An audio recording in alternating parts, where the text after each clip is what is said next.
Ladies and gentlemen, what is going on, everybody? Happy Tuesday to you all. It is a special Tuesday edition of Steve's Kitchen here on the Around the Point Network YouTube channel. We're also live over on the Twitch as well. If you're on YouTube, though, hit the subscribe button down below. Give this stream a big old thumbs up. Share it through social media, wherever it is that you are around the world, and all that fun stuff.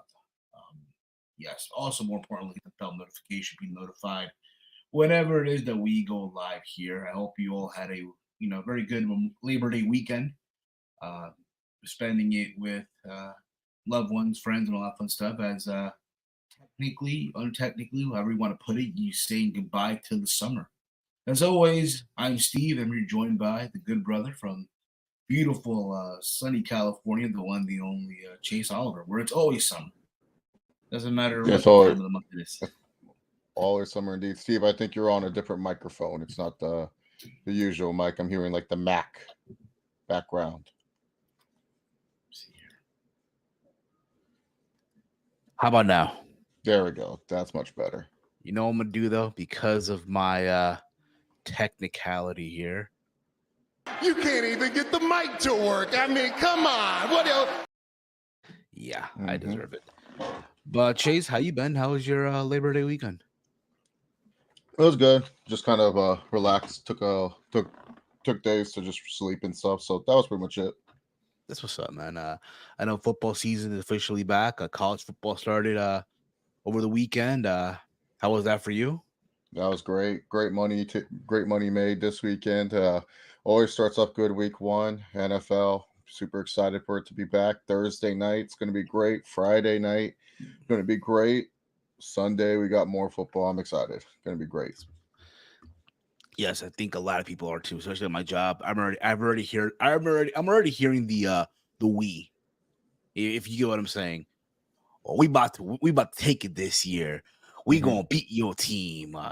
We got more rings than you, and so on and so forth. I just call it the we because, and I get it. It's passion, right? It's the passion of the team and all that stuff. So I understand, But outside of that, a lot of stuff has happened this past Labor Day weekend in wrestling.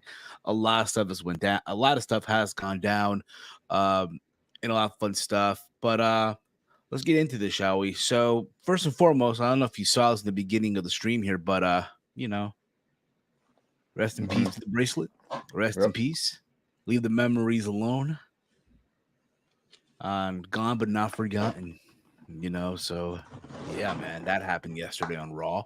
But also over the weekend, you had two premium live events in WWE. What's going on, J-Mac? We had Bash in Berlin on Saturday afternoon. We did the watch along on True Heel Heat. And also on Sunday, you had NXT No Mercy 2024. Now, I was on the edible on Sunday for NXT. So there was that as well. But Chase, what was your overall thoughts on both shows? What show excited you? What show had you more excited?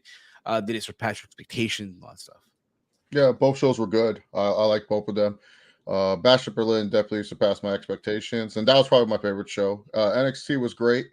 Felt they could have switched some matches around, but Bash at Berlin, you got a great match between CM Punk and Drew McIntyre. You had that great match with Gunther and Randy Orton. There was a lot of other matches that I just liked from Bash at Berlin. NXT, it was just kind of like Roxanne and Jada, the tag team match, and then Wentz and Lee. Main event was fine for what it was. I'm not really expecting much from Joe Henry or Ethan Page in ring-wise, but it didn't feel like a main event watching, especially when you go out the show. Oh, Cody Rhodes and Kevin Owens on Bash at Berlin. So Bash at Berlin, the matches felt more important, had more higher stakes, and delivered far above the expectations, especially Gunther and Orton. Like, that was truly a masterclass by Randy Orton. Like, we don't see Randy Orton work like that all the time. So to see that, dude, with a guy like Gunther, I liked it. So that right there are my I would say Bash at Berlin's a show I enjoyed the most, but both shows were really good from the WWE, specifically Bash at Berlin. But No Mercy, no slouch either. It delivered. It wasn't like a boring Sunday. It did help out because it was during the boring parts of a LSU and USC slugfest. So having a solid wrestling show kind of going on in the background and you can check out every once in a while helped out during that boring football game. So I can imagine. Now, I thought like you, I thought Bash in Berlin. I almost called it Backlash. I don't know why, but yeah, you Bash in almost called Berlin. Labor Day Memorial Day too. Yeah, I know. But I thought Bash in Berlin overall was, oh my goodness, overall was a good show. So it's funny because my coworker, again, he's a casual viewer. He just thought some of it was predictable. I mean, you got to understand, like they have a format now. They have a formula, 5 matches, international shows. And for the people that are there, they're gonna eat this up. This is like huge. They don't often have these events in those parts of the world, like like Berlin or France or Puerto Rico, and so on and so forth. I think there's discussions that next year in 2025 they're gonna be heading to Italy or even Mexico and stuff like that. So again, for those parts of the world, it's huge. But for us in the States, you're watching it, it's like, yeah, it feels like a house show, but with good wrestling. I thought Owens and Cody had a very good opener. The whole thing was, well, Kevin Owens pulled the trigger, right, when he needed to, when it mattered, and he did not do that. And that's what cost him, And I'll be honest, you guys know I'm the biggest Kevin Owens fan you will ever see. And even I will admit, like, yo, this is not my Kevin Owens. What happened to him? What happened to the guy who did not care at all what you felt, what you were going through? He will find by any means necessary. This is not my Kevin Owens. And there's discussions that if you watch SmackDown on Friday, that Solo Sikoa, or Chase will call him Sloppy Sikoa, hashtag not my tribal chief, wants next. He wants next. And let's be honest, none of us want to see that. I'm shocked if there's that one person who wants to see it. But there's discussions that match might take place likely next week as they make their move to USA. So you want to have like that one big match, on the re-debut, because back then they were on USA at one point. And that's where Roman makes his return. But we'll see how that goes. But overall, I thought good opener. But I do see Kevin Owens down the road turning heel again. Jade and Bianca versus the Unholy Union. Let's be honest here. There was crickets throughout this match. One thing we can running down the whole card. Just quick.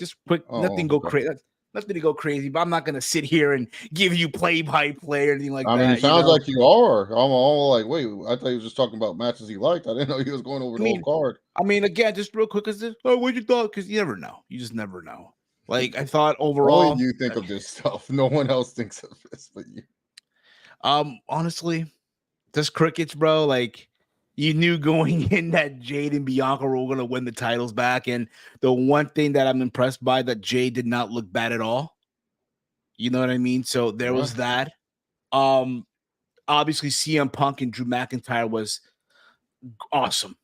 The strap match. Now, granted, us going into this, we were like, Drew's going to win this, right? The way they were building this up. And I get it too. You want to go 1-1, right? Drew won at SummerSlam. Now, Phil or Punk, whatever you want to call him, right? Corporate Punk, whatever it is, won on Saturday in Berlin. So now the direction is going to be Hell in a Cell. And if you guys remember if we saw last night on Raw, obviously, Drew McIntyre crossed the line and destroying the bracelet in front of CM Punk, in front of him, So that's the scenario. But again, overall, good match. And also, one more thing, CM Punk did not get hurt. That was another thing I'm wondering. I hope he doesn't get hurt. I hope he, is able to, hold it together. What's going on, Crystal? I enjoyed No Mercy. Then I enjoyed Bash in Berlin. What's going on, Venom? Venom wrestler Triple H would definitely do a PLE in Mexico sooner than later. Oh, for sure. Can you imagine a PLE in Monterrey or Arena, Mexico, dude? Oh, bro. It would slap. It would. Then you had the mixed tag team match, the Terror Twins versus the new Judgment Day of Dominic and Liv. Okay, for what it was. You kind of expected the way it went down, right? Where Liv Morgan got the pin. My bad. Where Rhea Ripley got the pin on Liv Morgan. that sets up the next match, their next match for the title, right? And that's what we saw on Raw. They sort of like took out Rhea Ripley. They injured her. So there's that as well. And then you got the main event. Obviously, the main event being Gunther and Randy Orton. Like we just discussed, masterclass, bro. Randy Orton put on his working boots on Saturday night for sure. What's going on, Safet? What's going on? Hope everything was good with you. Chief Racer, I don't know what's wrong with Jade. Is she scared to hurt someone? Her follow through the moves is like she's overthinking. I don't know. It's like kind of like her confidence is definitely not the same like it was in AEW, where she felt confident in performing the moves. It could be a little bit overthinking. It could be also she's used to being a singles wrestler, so she's used to the pace of a match being differently. And then you go to a tag team style, and the pace is different. Plus, you have to like factor in when the tag partner can run in, or your tag partner comes in for an assist. So maybe it's just something like that. Maybe it is a little bit of overthinking. Oh, for sure. And of course, at the end of the match between Orton and Gunther, they embraced, they shook hands. Again, you know, it's, I guess in a way, if you remember when Orton won the title for the first time, he shook hands, with, Benoit, right? Shook his hand, right? They embraced. I kind of, it's like a callback almost here. If you think about it, right? He shook Gunther's hand, like, be a man. I said, he didn't say all that, but you kind of get where I'm going with it, right? No, Gunther also extended something that he hasn't really done at all in any of his title matches, even with people we think he respects. He's never like stopped Ilya and said, let's shake hands and stuff like that. Exactly. And again, what's next for Gunther from what we saw last night? Sami Zayn. I would have not done it this soon. That's just me, of course.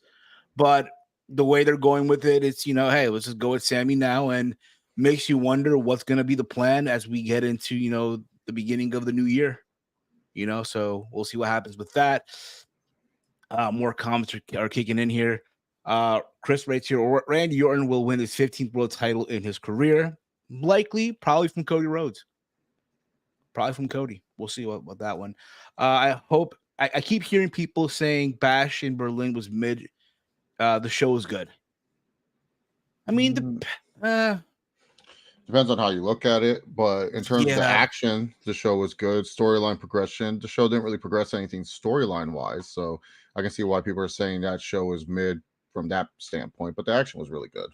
Oh, for sure, absolutely. Then we get into NXT, No Mercy. Overall, I thought it was a good show. Nothing, as crazy as Bash in Berlin per se, but again, I felt like they delivered in what they gave us on Sunday night. You had the tag team title match, Axiom and Nathan Frazier versus Chase U. One thing I'll say, they love kicking things off here with these tag team matches, and they always tend to like be a good match, and they tend to kill it.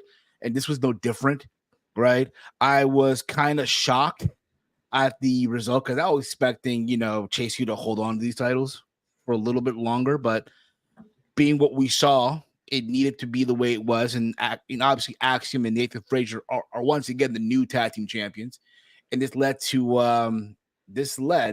to Ridge Holland snapping and taking out Chase U and everyone else basically. And they're trying to get him to ask what's going on. He just didn't respond basically. So there you go with that. Anything you want to add to that, Chase? No, not really. All right, already. We had Zachary Wentz versus Wes Lee. I'll be honest, bro. If you would have told me, Zachary Wentz is going over, I would have not believed you. But being that he did win the X Division title over the weekend, I don't know. Again, he won, and I guess it's like, let's showcase this title on the PLE on Sunday because we want him to go out there as the X Division champion. Sorry, Speedball, sorry, but he got the win. And again, I just did not see it. I did not expect that to happen. But at the same time, if you have two TNA guys going at it on the same show, one of them has to go over. So be it. But I thought overall, it was a very good match. You had, I'm gonna say it right now, Kalani Jordan and Wendy Chu. I thought their match was okay. Nothing to go crazy about. But obviously, Kalani Jordan did get the W here. So there you go. I was expecting maybe a title change near the end, but didn't happen.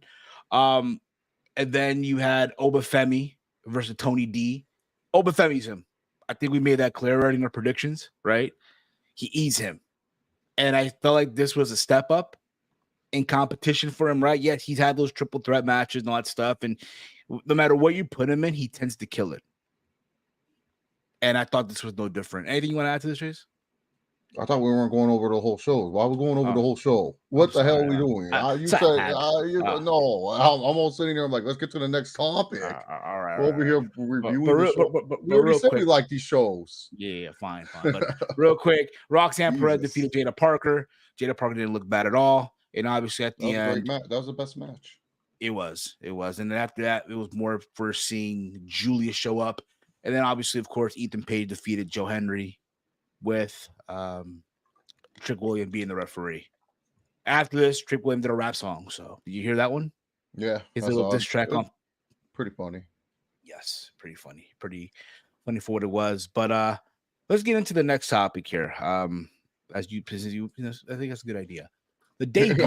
You were all reviewing the whole damn show. I was just like, damn, I thought we were just going to give a quick thoughts and move on. The debut of Joe Tessitore last night on Monday Night Raw. Listen, bro, just like you, bro, I literally felt like I was watching Top Rank Boxing. Mm-hmm. You know what I mean? On ESPN. I felt like I was, again, seeing the live version of EA, like, Fight Night and shit.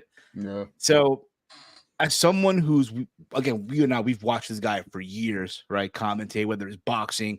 I know he does also some football on ESPN, right? College football and all that stuff. And yeah, baseball as well. He does both. Yeah, baseball. Yeah. Dude, I thought, honestly, dude, he hit it out of the park. Yeah. There was little hiccups here and there, but it's fine, though. It's fine. Like this, again, I thought overall, dude, this guy just felt like he just belonged, bro, like a fucking natural. The way he expressed this, bro, the opening segment, dude. I'm like, I was sold, bro. When he was like, welcome to Monday Night Raw, the Denver and all that stuff. Like, bro, I was sold. I was just like, all right, bro. Now we're talking here. But outside of that, bro, like honestly, dude, I want him to do PLEs. I need him to do PLEs. I understand it'd be Michael Cole and Corey Graves, but nah, bro. Give me Michael Cole and give me Tessitore, bro. Your thoughts, Chase? Yeah, no, I think it would be a good thing if he got a couple PLE matches in him. I thought Tessitore was great. He makes it feel so much more big league. You talk about WWE being on fire, a new era, and everything.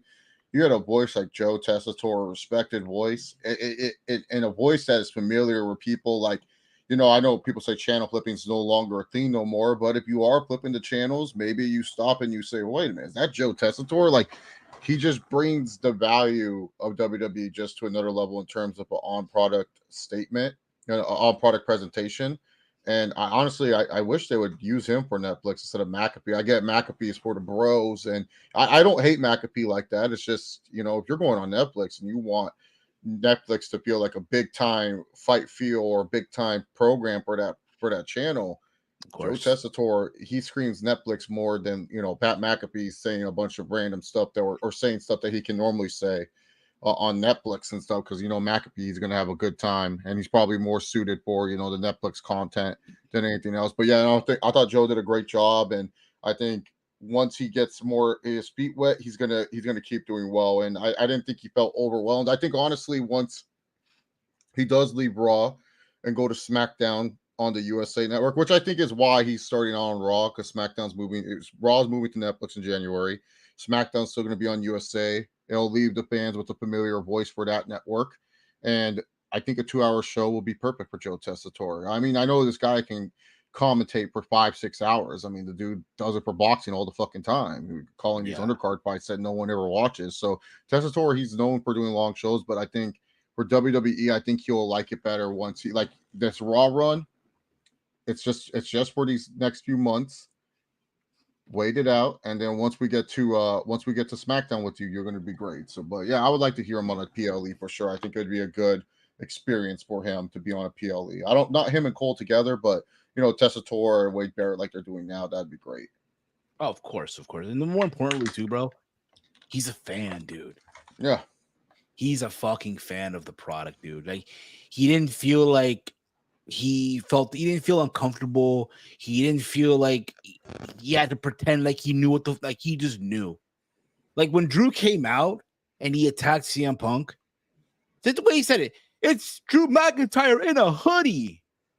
And the other person, oh, who's that guy in the hoodie? It's Drew McIntyre. Like, bro, he just flowed with it, bro. So good on that. And let's see where things go. But I do think they have something here. I've seen this online. I don't know if you saw it or not online on Twitter during the show last night. But there are people like saying, oh, Joe Tessitore over so-and-so and stuff like that. And I'll even say this. I don't know how you may feel about this, but Joe Tessitore over Mauro Ranallo. It's like a tie right now. I gotta see. Give me a month with Tess, and I'll let you know. Moro was just more. He was perfect for like the high impact NXT brand and stuff. Not really like SmackDown where he slows stuff down. Oh, for sure. I'm about to ask this man again. I know he's been out too, but what's going on, brother? What's going on? Yeah, how you been? I'm glad to be back here in CT. Of course. Yeah. I watched parts of Raw yesterday, if that's what y'all talking about. For sure. But what was your but what was your thoughts overall, Joe Tessitore, from what you saw?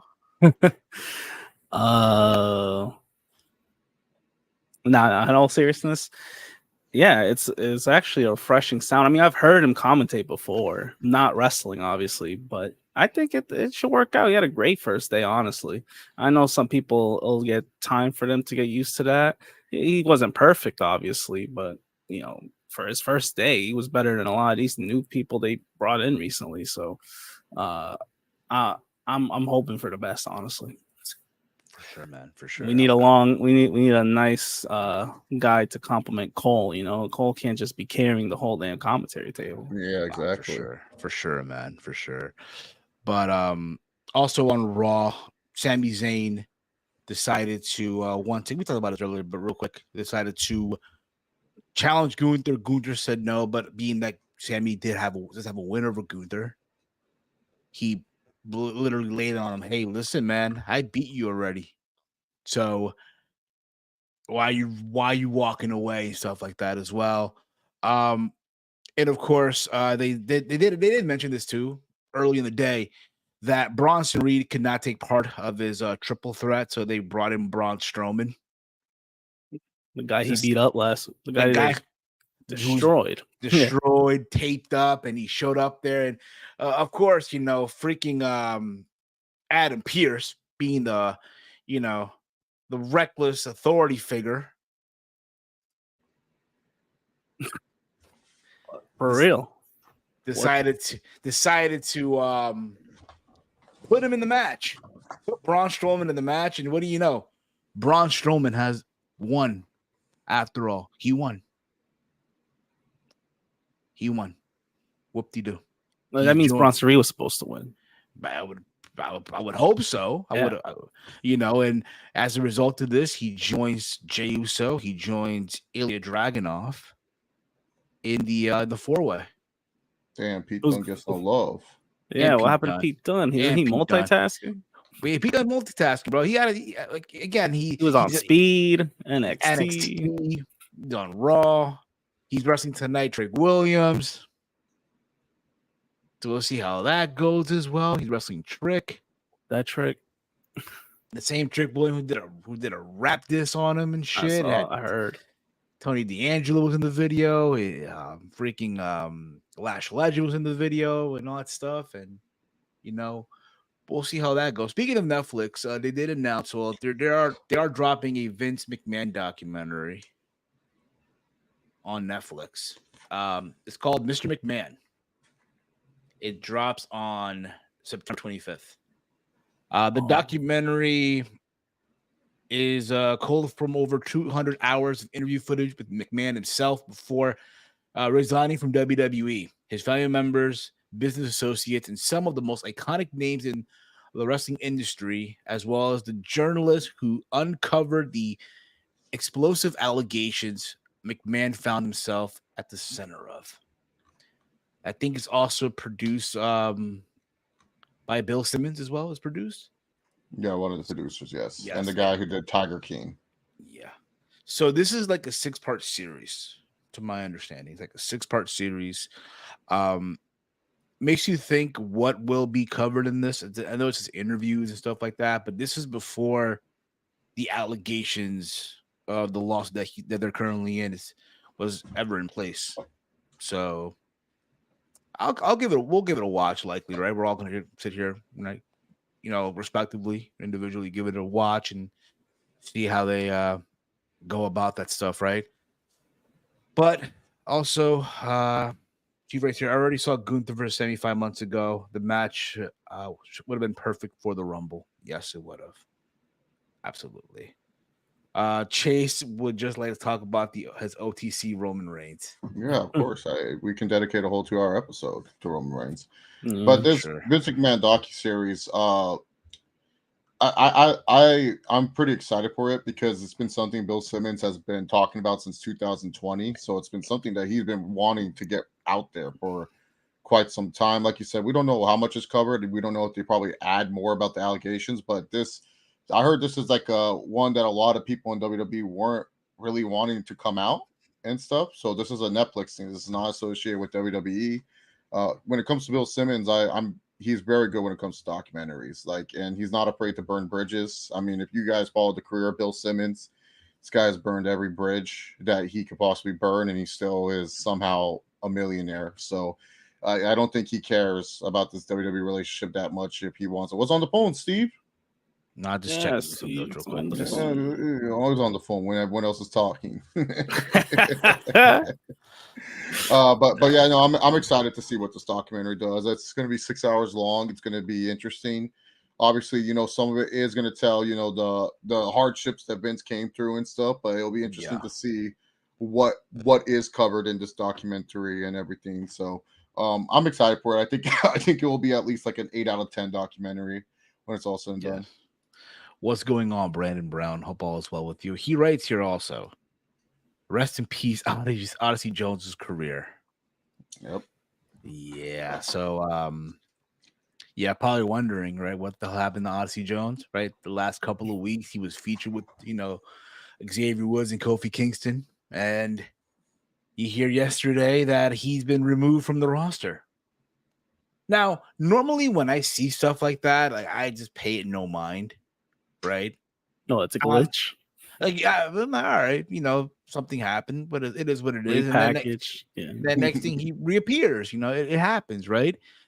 But then you hear today reports going out that this is probably from Fightful Select. It has a lot to do with domestic violence. And now the word is going out that this Brian Alvarez, he's been fired from WWE. Well, yeah, he was moved from the roster, not TV, Steve. He moved from the, but also that's what what's his name? Alvarez saying. No. But the other Sean Ross Sapp said he was removed from TV. Removed from TV. And then Brian Alvarez said he was fired. No, the original report was TV and roster. Yeah. But also But now also but when you say removed from the roster, that means he's gone. Removed from TV. Yeah, pretty much. No, he was removed from the roster. That was the report we shared. What made you that was think the that original he was report, come back? Yeah. What made you think he was going to come back? Because he was removed from the roster. Well, now but now the reason: domestic violence allegations. WWE's not going to say they fired him. I don't think so. They're not going to go out there and say it out loud. They haven't said it for the recent firings, unless, of course, the next PLE, someone decides to ask at the media scrum, "Hey, what's the status of Odyssey Jones?" You look at Drew Gulak. Did they ever announce that? I don't think they did. Right, and stuff like that. So yeah, because you can't really fire him because it's something that is you can remove him from the roster, but they're not going to announce that he fired him because then that will lead to Odyssey Jones having a case of being unlawful termination and stuff if they announce that he got fired. But removing from the roster is totally different because he's not on the roster right now. He's pretty much in the void, but he can potentially be released and everything. Yeah, but as of now, it's just allegation. He's basically so. suspended. Here's the thing: we don't know. For all We don't it could be know. suspension. It could be, but if what they're saying is true, because I've already seen people already jump the gun. Oh, he doesn't belong in the business. Screw him. This and whatnot. And I understand that's just the way that internet wrestling is today. Again, we don't know we don't know the situation. What we do know is that they removed them from TV. There's allegations of domestic violence. And if it's true if the thing is true, damn, bro, what a way to flush your career down the toilet, bro.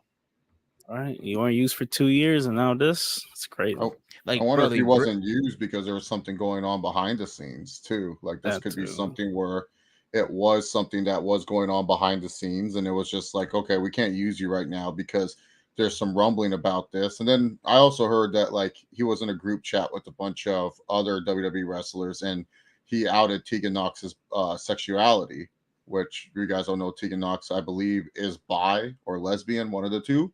And he outed it out in the group chat before Tegan even got to announce it. So it's something where it's like, this guy obviously is not really a thoughtful person and stuff. And I know everyone says it's just allegations and everything. But with WWE, when it comes to like, we don't want to deal with headaches, we don't want to deal with anyone that will cause problems. It seems like Odyssey Jones may be causing more problems than we think.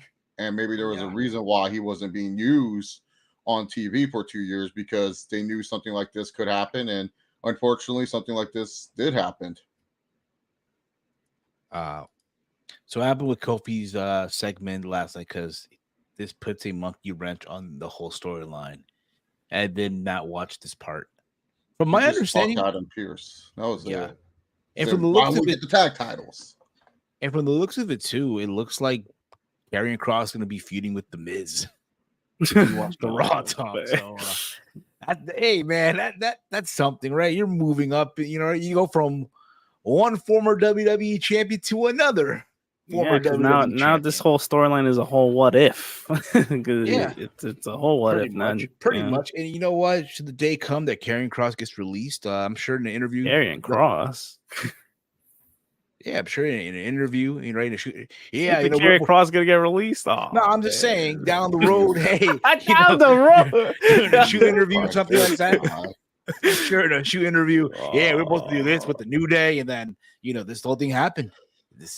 So damn, that's how it's gonna be. Everything Kross gets involved gets cursed. Yeah, dude, they need to do something different with Karrion Kross. I mean, this guy's cursing a lot of stuff. Yeah, this is when people are going to read the Karrion Kross book, gets to the Xavier Woods feud, and it has no ending. You just turn the page and it says The Miz. You're like, what happened to the Xavier Woods chapter? Did he ever turn on the New Day or what?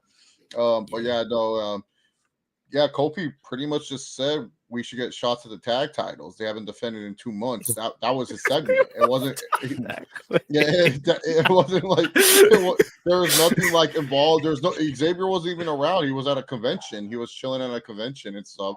Because a lot of people, the dumb wrestling accounts were like, "Oh, Xavier Woods is behind this," and Xavier Woods had to clear his name because he was probably sick and tired of the tweets and everything. So, of course.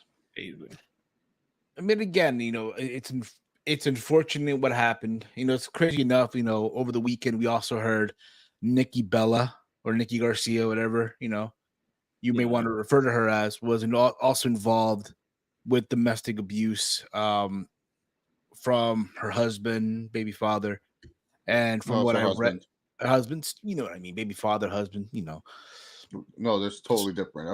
A baby person is just someone that you're seeing that has your child or you're not connected with, has a child. A husband is someone that you are legally documented as a spouse or a partner. Steve, come on.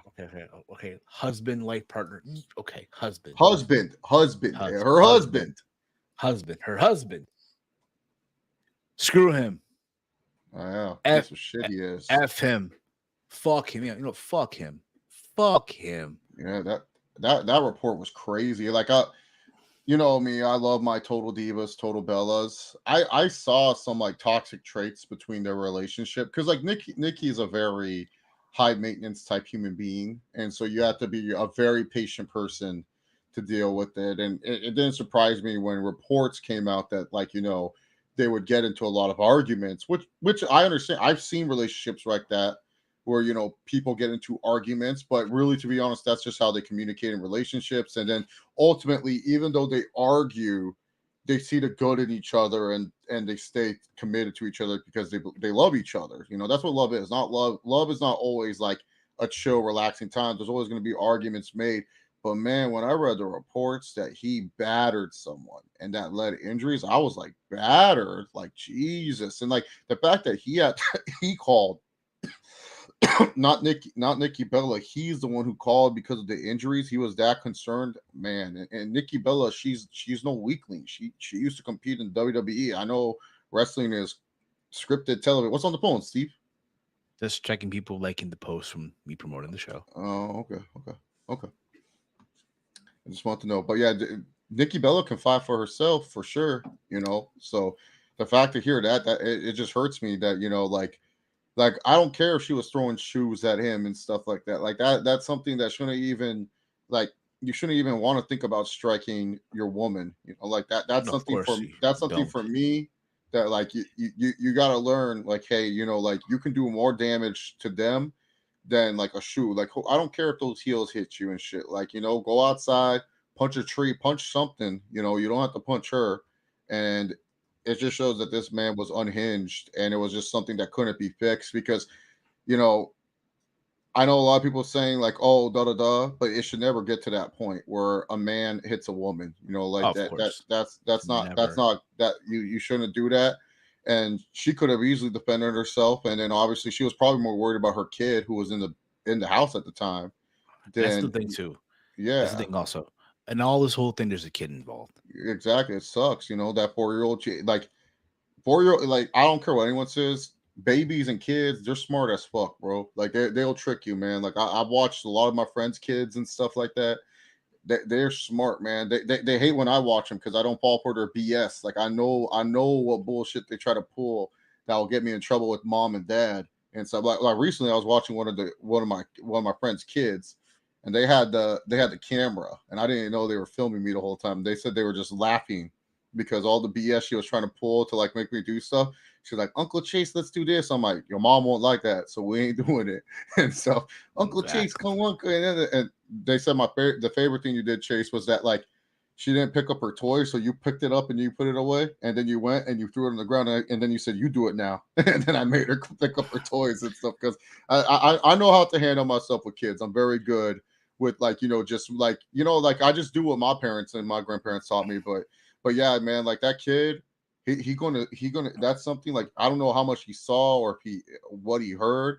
That's gonna be something that's gonna stick with him for quite some time. And that sucks, like that sucks that a 4-year-old, like not only that his parents have been arguing, he's gonna think that's okay in relationships, but now he's gonna think violence is an answer. Like I don't care what anyone says, like that when you see that kind of shit, you think violence is an answer for a lot of people, man. And really, to be honest, and to Chief's comment, that's why I always, if I have sons, I want them to do martial arts because I always felt, me doing karate, taekwondo, anything of that nature helped me with like, keeping my emotions in check when you get angry. When you learn what self-discipline really is and self-defense really is, it helps out with that type of anger where it's like, where you think it's okay to harm someone. Like I've never harmed someone that I was dating or loved. Like it's just something I couldn't do. Like for sure. In terms, like I couldn't put a hands on a woman like that. Like that's not what I was taught. That's not something that should ever come across your mind. And if you want to harm someone, if you want to hurt someone, find another way to channel that anger. I understand that maybe he was upset because he didn't get, approved for Dancing with the Stars, but apparently he was getting mad at his dance partners too on Dancing with the Stars. Like he was just one of those guys that just couldn't control his emotions, and that's like the worst of it all is when you can't control your emotions. And if you're that type of guy, you really got to find a different outlet, and that's on you for not finding a different outlet and stuff. But yeah, man, I just hope that Nikki Garcia and Mateo, they're able to recover from this, take all the time they need to recover from this, and they get a good resolution from this. And then Artem, Yeah, man. Hope he's happy throwing away his life, man. Like that's what he pretty much did. You know, you had a wife that was very supportive and beautiful. You had a beautiful child, and you decided that was a better. Yeah, you decided that was the best action and stuff. And no amount of forgiveness is gonna. No amount of apologies will get that forgiveness for you in the way you want. So, of course, and again, it's just very unfortunate. And I do hope, like you said, Artem realizes what he's ruined at the end of the day. And he has to look in the mirror now, and he's the one to blame at the end of the day. And again, I know people who've gone through domestic abuse, and it's terrible. It's terrible because if you're a parent, again, you want to make sure that your kid never sees you and your significant other argue. You want to make sure that never happens, and it happened. And hopefully everyone again, Nikki's okay, the kid's okay, and nothing but the best at the end of the day. But for Artem, go fuck himself. Yeah, Simple exactly. Go fuck himself. I don't. One time when I was watching some kids, I got in trouble for showing them Dragon Ball Z. I was like, "What?" Yeah, that's what I was saying. I didn't show any bad episodes. I was rewatching DBZ. I downloaded the app to rewatch it on the TV, and I looked at the two kids and I said, "Hey, you all ever seen Dragon Ball?" And they looked at me and go, "No, what's that?" I'm like, "Sit down. You guys are gonna watch a masterpiece." And they were just into they were just what episode chilling. was it? No, it was like during the Namek saga, so it was all the Namek shit. So they were just kind of just watching that, and they were all like, oh, like they were just like that. They weren't trying to fight or anything. They were just watching it because they gave me a list of movies I couldn't watch with them. I couldn't watch Lion King, otherwise they would start crying. Couldn't watch this movie, otherwise they start crying. Yeah, I didn't want to watch. Emotional. Yeah, I didn't want to watch all these movies, so I said, "Fuck it, I'm gonna put on Dragon Ball." I turned on Dragon Ball for these kids, and we watched like 6 episodes, and then the parents came home early. And I'm friends with the girl and stuff like that. I'm not friends with the husband I'm cool with, but like I'm not friends with him. Like he knows me, and he was like, "Oh yeah, what are you guys watching?" And I'm like, "Oh, we just sat down, we just watched Dragon Ball the whole time and stuff like that." And then the husband took offense to that, and of course, my friend, she took my side in this. But she said, like, yeah, next time if it's something that there is fighting, we don't really want that. And I'm like, okay, my bad. I just took my lickings and stuff like that. But then I texted afterwards. I'm like, really? Like, you guys got mad over Dragon Ball? They weren't even fighting. They were chilling the whole time and stuff like that. So I don't know. I think it's the husband. He's kind of a dweeb, to be honest.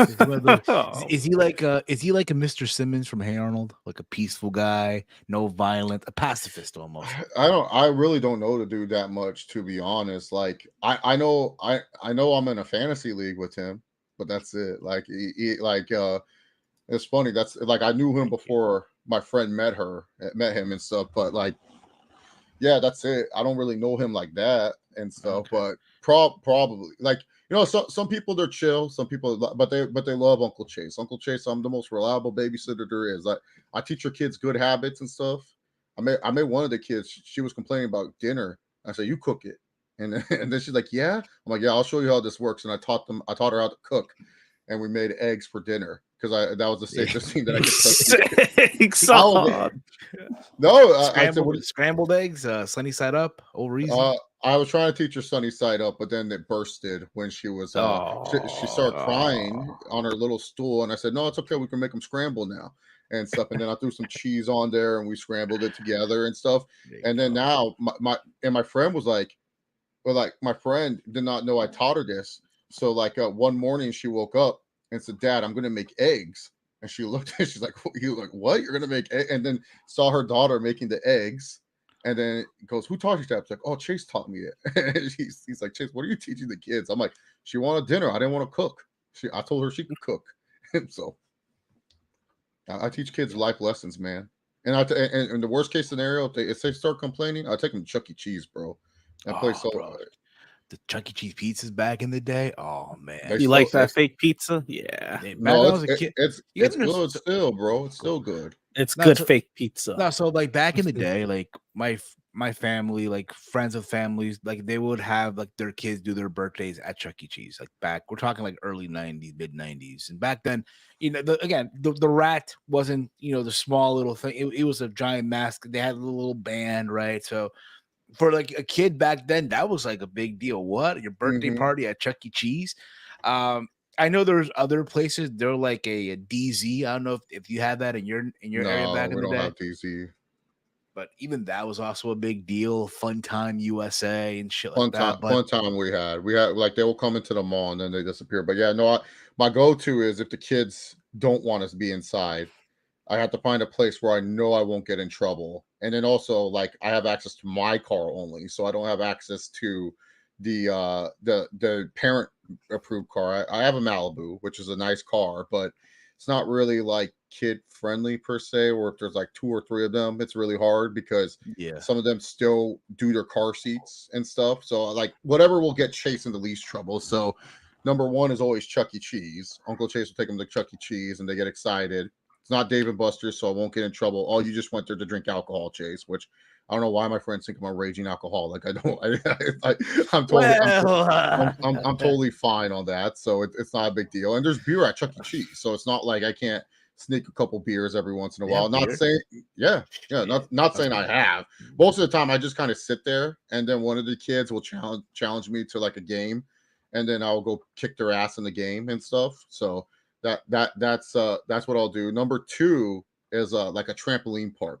They love those things, and they love those things. So I'll take them to a trampoline park, and for the most part, I just watch them jump around and make sure they're not fucking shit up, and then get me in trouble because automatically people assume it's my kid, and then I quickly disown them. And then number 3, if they like water, I take them to the beach. The beach always hits. It's an easy spot.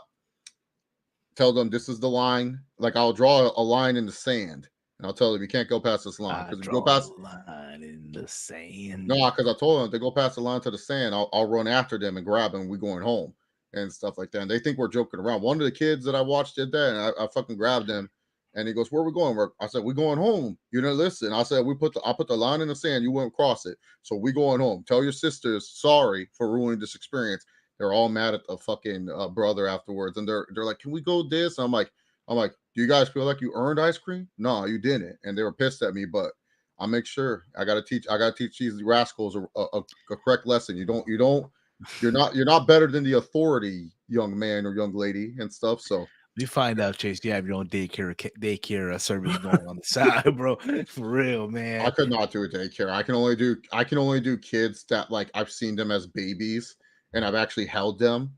And then it's just like I know it's like I've imprinted some type of authority figure to them. Like they know who I am and stuff, except for one of the kids. She still calls me Chucky. She'll be like, "Chucky's here." And I'm like, "I'm not Chucky, dummy." Yeah, I call her dummy too. My friends don't say shit because they know. Why are you playing with the cameras? So again, I don't know if many of you noticed this, but StreamYard updated. Yes, it's now dark mode. It's in dark mode. I was about to say that. Yeah, you can do this now for the webcam. You can do this. You can do this. Circles. I thought you upgraded to something. So. Also, you can now stream. We're streaming on 1080p now, so that's another upgrade. Wow. Breaking news. And I can even reuse the same thing, studio and all that stuff. And again, good upgrades from StreamYard. Thank you very much. But also a little bit of tidbit here, a little bit of news here. Surrounded corners. Surrounded corners. Let's find out, shall we? Nothing really. I guess what it is. Oh, it tries to round our corners. Yeah, like it's so not boom. square. No. Oh, that looks nice. Right, we'll keep it that. I'm sure the investor would love this too. So, also in the news over the weekend, Swerve Strickland was also in the news here. So I'm sure you all know by now, Swerve re-signed with AEW. This was all during All In weekend. He resigned, and he's facing Hangman and Page inside of the steel cage match at All Out. Inside a steel cage. But also the word is going out that is regarding, Swerve Strickland got a big upgrade in pay. We're talking, of course he did. he's basically in the pay range, such as Kazuchika Okada and Mercedes Moné, one of the top paid wrestlers in the business right now. Mhm. And let me just say this right now. I am all for this. I think Swerve deserves everything that he is getting from a financial standpoint. He deserves it. I will never be mad at someone getting paid. Never. That being said, there's discussion. I know Meltzer said this, that per him, there's people within WWE who found this very upsetting, that what he is making can I guess is like this is yeah, basically it's bad for the What? business. It's bad for the business. It's bad for business, basically, is to overpay the, again, it's in the market and all that stuff, which I think, here's my thing, right? Because I've seen people on social media, and I know, yes, WWE for years they've always tried to tamper, right, and deal and all that stuff. And there was also like a pitch for them to bring in Nana and Swerve, and I guess Swerve told, I guess, someone in AEW's PR about this a couple years ago and all that stuff. And but the thing is, though, I've seen people online like, oh, how dare WWE be mad at them? What's wrong with them and stuff like that? And how WWE is not for people getting paid and all that stuff. And I think it's kind of weird that people now are believing what Meltzer's saying in this situation. That's just they're very selective when it comes. yeah, exactly. Like, you guys will pick and choose when you want to believe Meltzer on certain things here.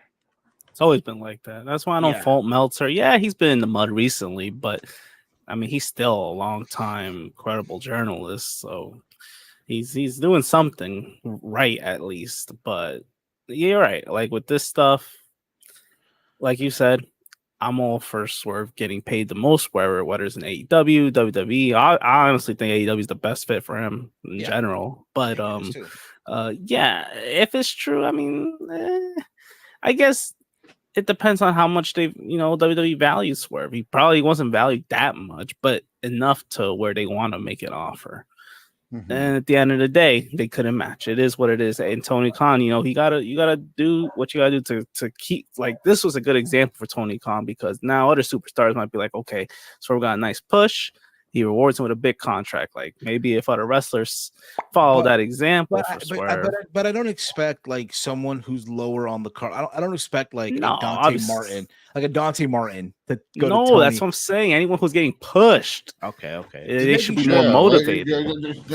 Dante Steve, Martin. I'm just saying, I don't expect like no, So, like, but even he gets paid. Mark I guess, a little Briscoe. bit. I understand where WWE's coming from, that they were mad and that Swerve got overpaid, because the thing is, AEW, in terms of competition to WWE, they're a competition of talent. Like, they can grab talent at any time from WWE. And from a WWE perspective, they just look at it from a metrics. Like, they're not insulting Swerve the person. They're looking at it from a metric point of view. Oh shit, you're overpaying him to keep him. Like, you're not even letting us get a chance to, give him a contract to see if he likes it. You're just paying him the most so that way you can keep him under your banner, which AEW needs to do. But in terms of, it being called overpaid, it depends on what you look at. If you look at the metrics, yeah, Swerve is a bit overpaid. What has he done for the ratings? What has he done for the house shows? What he has done for the gate? If you look at those metrics, yeah, Swerve probably is overpaid. But if you look at it from a talent perspective, maybe he's not overpaid. It depends on how you look at it. But what I get where WWE's coming from, and I get where AEW's coming from. They don't want to lose talent. They want talent to stay with them, because that's where they're the most competition from WWE. In terms of presentation and product, two different things. AEW is more of a hardcore in-ring style focus-based company. WWE is more of a professional sports entertainment-based company. So they don't have competition in that. But where Tony Khan can really compete with WWE is making sure talent comes to AEW, and he has the money and the cash resources to do so. And WWE, as much as they have a great infrastructure in NXT, you still want all these talented names to come to WWE. You want a Will Ospreay, you want a Kenny Omega, you want a Kazuchika Okada to come to WWE. But you know, if AEW is just going on slapping their big old wads of cash on the table, you have no shot at getting those guys, because maybe those guys' main motivation is, hey, not only do I want to wrestle, but I want to make money wrestling and stuff. And then if you're someone looking to re-up people, this is something where maybe from a WWE perspective, they're afraid that other wrestlers may leave because, hey, we're not going to offer you as much as AEW. And, you know, AEW, you know, Tony Khan has a checkbook where he can write whatever check he wants. You know, like he's not worried about this kind of stuff. WWE, they want to keep it in moderation of how much they pay these wrestlers and stuff. So I sit there and I say to myself, like, hey, you know what? Swerve got the bag. Congratulations. Happy he got the bag. Is it considered an overpay? If you look, it depends on what metrics you look at. If you look at the metrics of everything that they're doing, AEW as a whole, it's a little bit of an overpay. Yeah. I mean, you're saying he's as important as Will Ospreay and Kazuchika Okada, because that's the range that we're guessing he got paid. How does this affect MJF? Is MJF mad that someone is now probably making more than him? Like, you know, that's something that you have to look at. But in terms of competition, AEW is always going to be a competition getting talent. And, you know, WWE, of course, they're upset for not getting that talent. And, you know, Triple H, he'll do what he usually does, throw some shade here or there, saying, oh, he didn't want to embrace the grind, you know, do that. But I'm happy Swerve got paid. But, you know, I can understand from the standpoint where WWE is coming from of saying that, hey, this is probably an overpay in this regard. And then also to it, you know, I would be frustrated as well if there was someone that you looked at and you said, maybe we want this guy. And you got to look at the people they've lost. WWE too. They let Lashley go. I'm sure Lashley was hovering around that seven-figure line for WWE. They probably had some cap space, some money to be used, and they were probably looking at a guy like Swerve Strickland, who went out, did his own thing, became a star in his own way, and they would love to have someone like that back. Swerve obviously chose AEW for not, and I also don't think Swerve just chose AEW because of the money. I think he chose it because of what AEW has brought to him. Yeah, and what else he can do. And I'm sure Swerve would love to, you know, keep being that. Like, Swerve's still young. He still has time. He can go to WWE at any time and stuff. So I'm happy he got paid, but it is, you know, if you look at certain metrics, it is a bit of an overpay. It's like in the NFL. Happy these guys are making money, but you want to see results on the field. I'm sure it's the same way in soccer. See, when you see a big time transfer, a lot of times you want to see results in the you want to see the results. Exactly. Yeah, you want to see them not just individually. How do they change the team? What do they do? It's like when you sign like in the NFL, free agency always happens. They pay these players a bunch of money, and then a lot of times these players, they don't play up to their contract and stuff, and then the results are not what you wanted them to be. And the same could happen in wrestling. Wrestling's a sport of inches. All it takes is one bad bump, and something could go wrong, or it takes us this and that, you know. And if you're going to be paying a guy a lot of money because you believe, hey, this guy's going to lead us, get new eyeballs, get new viewers, you're thinking to yourself, okay, this guy is a big star. This guy is a big deal. This guy's going to do that. Well, if you look at the metrics, no offense to Swerve, and it's not really all his fault. There is blame of the company as well for the poor marketing. The metrics aren't there. He's not been the guy where it's like, hey, people make time out of their way to make sure they see Swerve Strickland. His quarter hours are hit or miss. It's just one of those things. So I can see why it is a hit or miss. Yes, absolutely. But again, I'm happy that he's getting the bag, but I just don't really see the whole really deep into the whole thing Meltzer's saying. But that's just me. Again, it's one person's opinion here at the end of the day. Also, real quick, before we a couple things I want to knock out real quick. So it was also reported that per Fightful Select that Giselle Shaw was granted her release by TNA Wrestling. Shaw has been granted her release by TNA. It is noted that Shaw recently requested her release, and it was conditionally granted. TNA asked Shaw to work the company's most recent tapings in Louisville and put someone over on her way out of the company, which she did. So it's one of those situations where, again, bro, it's no secret that she is in a relationship with Scott D'Amore. Scott D'Amore starting his own company too, so likely she'll be heading over there to Maple Leaf Pro Wrestling. I know they're running a show soon and they're stacking their card. They got some names on that show. They got Kenosuke Takeshita, they got Josh Alexander, they got Giselle Shaw, to name you a few. So there's that, bro. With Giselle Shaw regarding TNA, it's who to say, right? Like more talent who are in TNA want their release too. You know what I mean? So, any thoughts on that, Chase, real quick? No, I'm happy Giselle Shaw did get a release. Obviously it was a little bit more personal than other talent asking for their release. It was more of like, hey, you kind of did fire my significant other and I don't want to be here anymore. So I'm happy she got her release. I don't think other talent will get released though. I think it's just more of like, you're on your contract, right? Your contract out for those other talent, unfortunately. But happy that Giselle Shaw was able to find a solution to allow her to compete outside of TNA wrestling, whether that be AEW, WWE, or the independents. People talk about that Maple Leaf Pro Wrestling show that Scott D'Amore is running right now. Maple Pro Wrestling. I don't know the name of it off the top of my head, but good for her. I'm glad she got her release. It's good that it's good when you just let someone go, especially if it's something that can't be fixed, or if it's certain animosities, if it's something that is of a personal nature where she feels like no matter what I do, I'm always going to be mad that you guys got rid of Scott. That's something that, like, to be honest, like whether you like a promoter or not, when someone that was close to the old owner and has a significant love with that person, it's hard to move on from that type of thing. So yes, it really is. So again, best of luck to her, and good to see that they were able to reach an agreement here, and you'll see what happened with Giselle Shaw as the journey continues in her wrestling career. But also, real quick to AEW before you put a bow on this, as you guys know, All In 2024 was last weekend, right? Weekend ago, it was All In, and they reported that they distributed around 53,393 tickets to the event.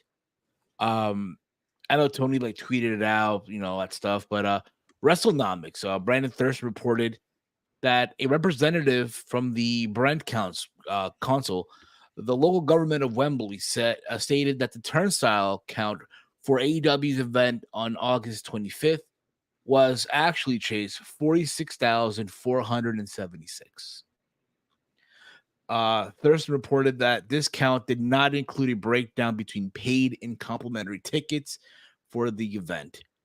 In regards to the reason for the large gap between WrestleTick and Khan's number and the turnstile count number, this would be due to people who have bought tickets and later no-showed the event or were unable to sell their tickets in the time on the secondary market. But again, nevertheless, they did sell 50,000 tickets, right? Over 50,000 tickets, which again, not something to frown on, but the people that showed up were less than what they sold. Let's see what it's. Again, I'm not saying that the number isn't bad, because again, bro, 46,000 is still not a number to frown on either. Wouldn't you agree? No, it's not a number to frown on, especially with Taylor Swift that was in town. That's something that got to be taken into effect. They had to make sure that it was an easier teardown for Taylor Swift and her concerts and everything. So yeah, it's nothing to be frowned on. It's not what the number they did last year, but for sure, the demand's not really there like it was last year for it. So it happens all the time. There's always supply and demand. These teams, they did great with All In, and then they struck the deal with Wembley right on the spot of, hey, let's go do this again. And didn't look at the dates and say, oh shit, Taylor Swift is in town, and it's one of those hard tickets to get, and it's an expensive ticket to get. And it's something that you're not going to overtake Taylor Swift in terms of the rules of the stadium. So yeah, no, it's just what it is. That's a good sign for AEW. 46,000 outside of WWE. Like, not a lot of companies can do that. So good for them on that gate. Yeah, exactly. Speaking of AEW, again, All Out is this weekend. It's on a Saturday. I would say, if it's okay with you, Chase, Walter, I'm sure you're watching, you're listening to this as well. Thursday predictions, unless you got something going on. Thursday. Steve, you do know Thursday's a kickoff to the NFL, yes, right? you are right. Yes, you are correct. Do we need to predict All Out like that? Like, you fuck it. You know what? I'm sure by the time. I do not want to predict it right now. This has been a great edition of Steve's Kitchen. It has. Yes. Yeah. Let's just leave it at this. Thank you.